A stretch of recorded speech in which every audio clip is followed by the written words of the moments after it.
I'm Ellie Acra for the 812 here at the Indiana State House, where I have the privilege of being joined by Governor Eric Holcomb.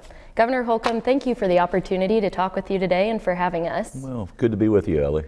Awesome. Well, I'm a college student finishing my senior year at Purdue, and so I'm sure you remember when you were in college, not everyone was always paying attention to what was going on in the state capitol. Boiler up, hammer down. Yes.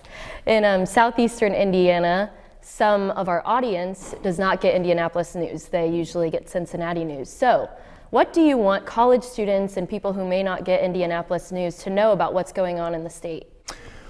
Well, there's unprecedented economic investment occurring statewide in the critical areas, the industries and the sectors, really the economies of the future. And that's an exciting thing to be a part of when you're thinking about what Indiana is known for, making things, growing things, shipping things. We're now making the future in terms of hydrogen, the future of energy, or nuclear, or the future of mobility in terms of hybrid or electric or combustible engines. We are a powerhouse on these fronts, or isotopes, in the future of life sciences, plant, animal, and human health. What is driving better health and wellness rankings? And for Hoosiers now, statewide, border to border, Ohio River to Lake Michigan, from Richmond to Terre Haute, from Aurora to Rensselaer, and all places in between, there is an enormous amount of aligned efforts occurring at the ground level to improve quality of place. And so when you have a year like we just had, the record amount of capital investment in our state's history, when basically the Commerce Department, or the Indiana Economic Development Corporation, was formed in 2005, over that next 12 years, we did about $49 billion in capital investment that came through that department. In the last 2 years, we've done over $50 billion. So we're now doing in 2 years what initially took 12 in terms of capital investment, dollars invested in the state. And what that means is not just the money. What it means is good career opportunities for students coming out of Purdue in industries of the future, so you don't graduate and then have to go somewhere else. This is all about brain gain, not brain drain. And the jobs that we're attracting through the Economic Development Corporation, they're at about an average of $75,000 a year, so much higher than the average state wage or the average county wage, even the average national wage.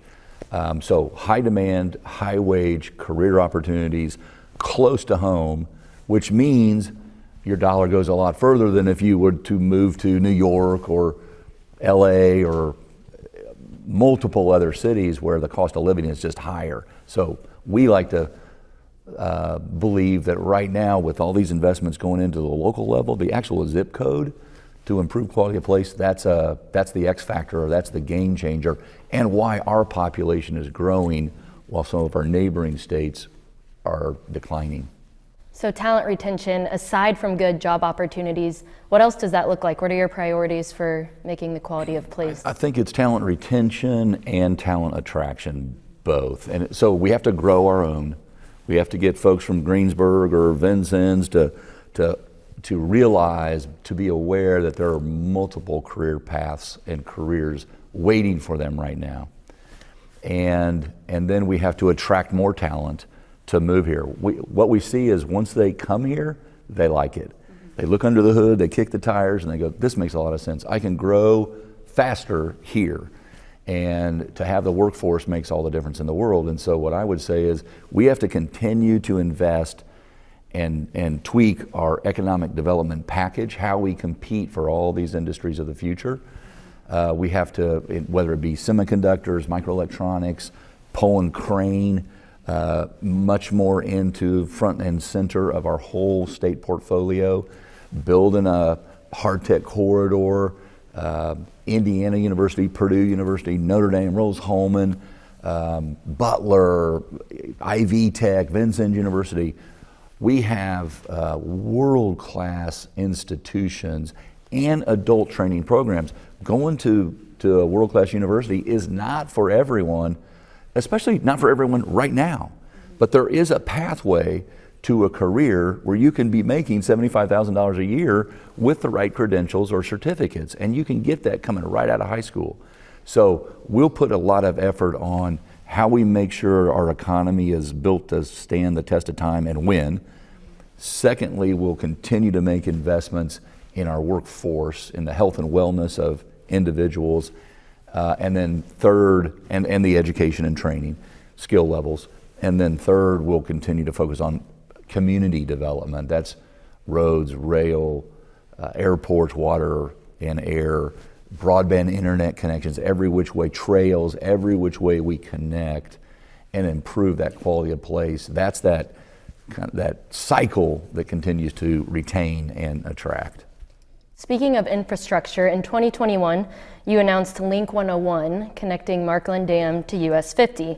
Back home in Southeast Indiana, there's some people concerned about how this could affect their farm communities and small towns. What do you say to that? Well, there's a process to all of these big type projects. What I would first say is let's keep an open mind and know why we're addressing this. We want to unlock future potential for southeastern Indiana. And at the very basic level, roads and bridges, but roads are a key component to safety and swiftness of commerce, how we connect with markets and one another. And so we don't want to neglect southeastern Indiana while we're seeing some other parts of the state grow at a faster rate. Southeastern Indiana is, I'm a little partial, I went to Hanover College. So I spent many years in southern Indiana, and I'll have to find a house again sometime here soon in a year or so. But what we want to make sure is that we're spreading the wealth, and there's equal opportunity for folks who want to continue to develop.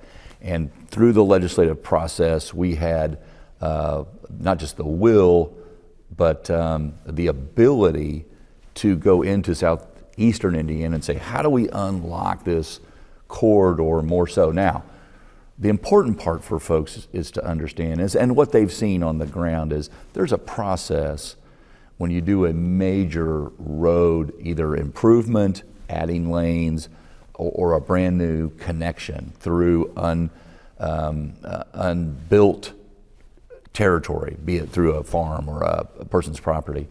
That's a process that has to occur, and that has a lot to do with public hearings. We've done them in August. We've done them to talk about the need and the purpose, the alternatives. That was the initial kind of foray or entry into this discussion.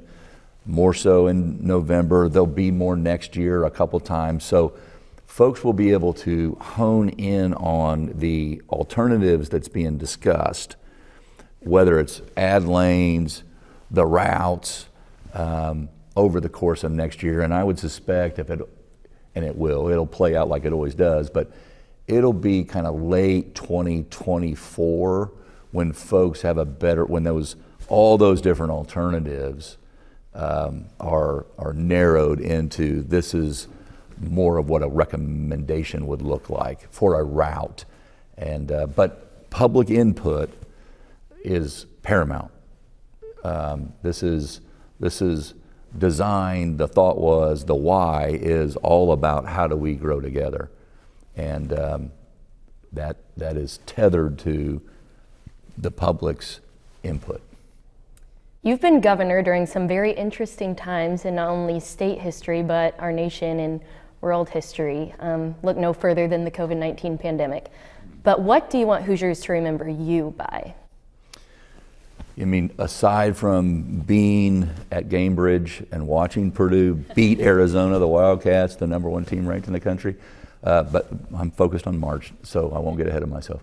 What do I want people to remember? I try to do my job and let history be the judge.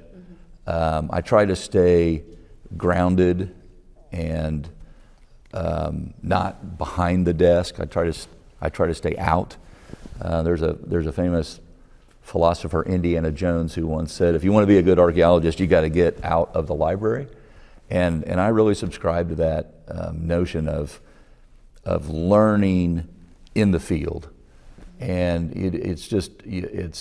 you get a sense of not just reality, but impact of policies.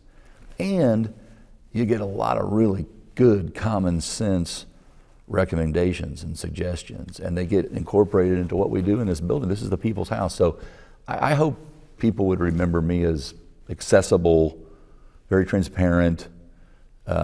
We were talking before the interview, and I said I came in my boots, I'll leave in my boots. The job's not going to change me. My wife would be the first to correct that if that started to occur. And that I was kind to people, whether they agreed with me or I with them.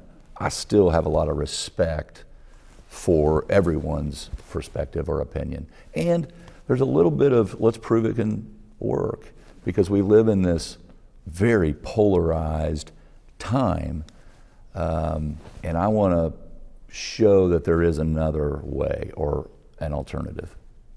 Well, I've got a couple of fast-paced, fun questions to end on, maybe 1 or 2 word answers if you can do it. Asking a politician to restrict, yeah.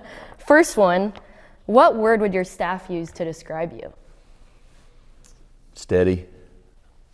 Second, one thing you wish Hoosiers knew about being governor?